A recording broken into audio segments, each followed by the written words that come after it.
How you doing? David Hall, coming at you. I'm an investor, partner, real estate agent with Coldwell Banker, property manager, real estate expert in general. Coming at you today talking about house hacking and upswing potential on your personal residence. So I've done this numerous times.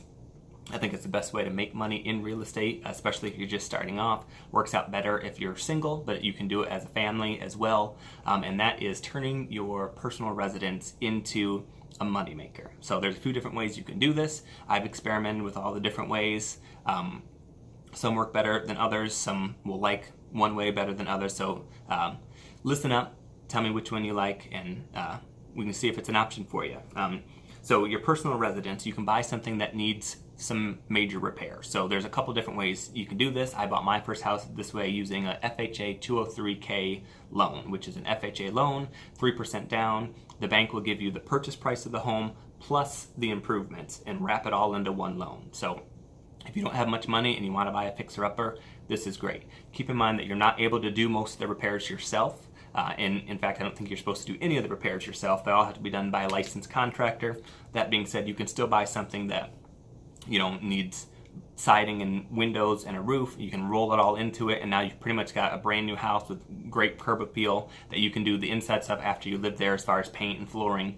And then hopefully after a short amount of time have that improved equity that you can either refinance, pull some of that equity out and invest again. You can turn around and sell it. So there's a lot of options there. There are some time frame limits on that type of loan as far as you're not supposed to do that type of loan, every 30 days, for instance. So talk to your lender and see if that's an option for you, and if you can do kind of a longer term play on that. Keep in mind, if you're planning on flipping the house that you're in, if you wait 2 years, and again, I'm not a licensed tax person, so talk to your tax preparer, CPA, lawyer, whoever about this. But if you wait 2 years, I believe you can sell it without having to pay any taxes on the gain. So if you're flipping houses, if you move into one of those houses every couple of years and then claim it as your primary and then sell it, you can do that tax free. The other option is to rent a portion of your house. So I just met with a client yesterday who bought a duplex. You're moving in one side, renting out the other. Sometimes if you play your cards right, you can have the other side pay for your entire mortgage. Sometimes they can reduce it, so you're only paying a couple $100 a month. So that, again, is another great option. You can do that with a traditional financing, 3 or 5% down minimum if you want. And then move on from there every couple of years, every 6 months, or whatever your plan is. But that's one way to get properties low money down, and then typically when you move out of your residence, you can rent it. If it's a duplex situation, for instance, you can rent it. Now that property is cash flowing, you got in for 5% down, which normally is a really good cash on cash return. For all my single young people, and I guess this can work for anybody, but probably more so for single young people, is rent a room in a house. There's some young investors, 19, 20 years old, that are saying, how do I get started in real estate? And I say, well, why don't you try to find a house, whether that's creative financing or using traditional agent with a mortgage. Buy a house, 3 or 4 bedrooms, rent out the bedrooms for $300 or $400 a month, which is a great deal for a potential roommate. And if you play your cards right, again, it can pay for your entire mortgage, so you're living there debt free. So all the money that you're earning when you work can go towards saving for the next one, fixing up that house, or whatever your option is. So there's options there.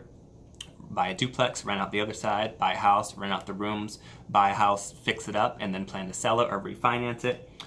The last option is something that is harder to do in this market, and that's just to buy low. And everyone knows that you make your money when you buy, not when you sell. So any of these options, you got to make sure that you're not overpaying for it in the first place.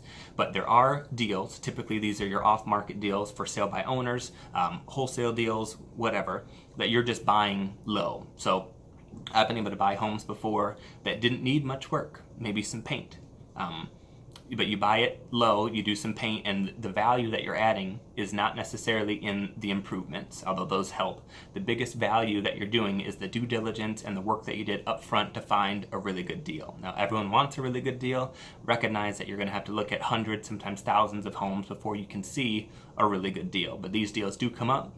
I always shoot to try to get, doubles and triples, but occasionally there's some home runs that pop up, and if you're constantly looking, you'll see those. So if you think you got a home run, swing it swing it my way, and I can run some comps for you and let you know if you're a little pie in the sky or if you're being realistic. So again, feel free to reach out to me. I'm here to help you any way that I can. David Hall, I'm an agent with Coldwell Banker. I'm happy to help. Talk to you soon.